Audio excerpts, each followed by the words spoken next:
Mes chers amis, c'est un véritable scandale qui se déroule sous nos yeux au Parlement européen. Je vous le dis, la corruption a de beaux jours devant elle. Que se passe-t-il? Vous le savez, j'appartiens à la commission qui est chargée de lever les immunités des députés lorsqu'ils font l'objet de poursuites pénales. Nous venons de discuter de la levée d'immunité d'une députée italienne d'extrême gauche, Ilaria Salis, poursuivie pour avoir participé en Hongrie à 3 faits de violence susceptibles d'entraîner la mort et commis dans le cadre d'une organisation criminelle. Les faits sont gravissimes. Il s'agissait pour des groupes antifa de coordonner via le darknet des attaques contre des personnes supposées d'extrême droite avec un mode opératoire très bien rodé.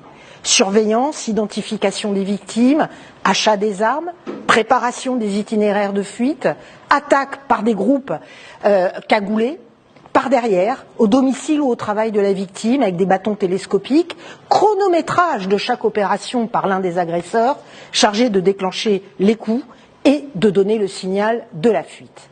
Le but, vous l'avez compris, c'est d'exercer la terreur et de créer un syndrome post-traumatique suffisamment important chez la victime pour qu'elle envoie un message de dissuasion politique. Les enquêteurs ont pu mettre à jour le caractère totalement organisé de ces faits qui ont été perpétrés dans toute l'Europe, en Allemagne, en France, en Italie, en Hongrie. C'est l'international de la terreur.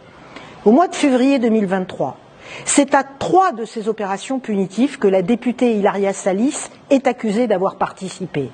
Elle a été arrêtée alors que son groupe prenait la fuite après l'une des agressions.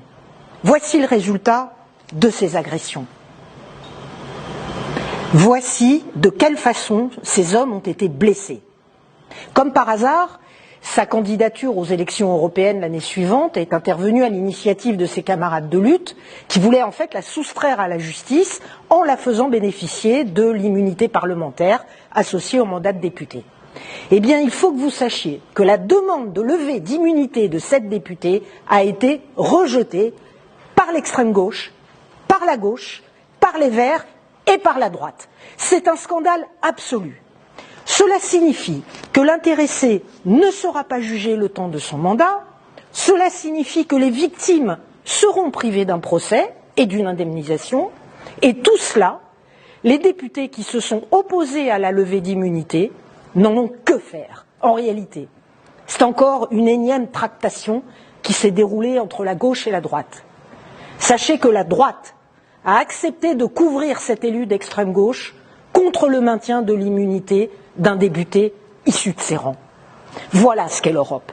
Les partis du système se couvrent les uns les autres, sans considération pour les faits, n'hésitant pas à faire entrave à la justice au mépris de tous les grands principes, toutes les grandes valeurs dont cet écosystème se targue à longueur d'année. Aux patriotes, nous avons choisi de dénoncer ces scandales. Je me suis personnellement fermement opposé au refus de levée d'immunité d'Ilaria Salis en mettant mes collègues face à leurs responsabilités. Nous n'accepterons pas ces petites tractations d'apparatchiks qui violent la vérité, qui violent la justice et la confiance des électeurs en donnant des leçons à la terre entière. Alors je vous le dis, vous pouvez compter sur nous.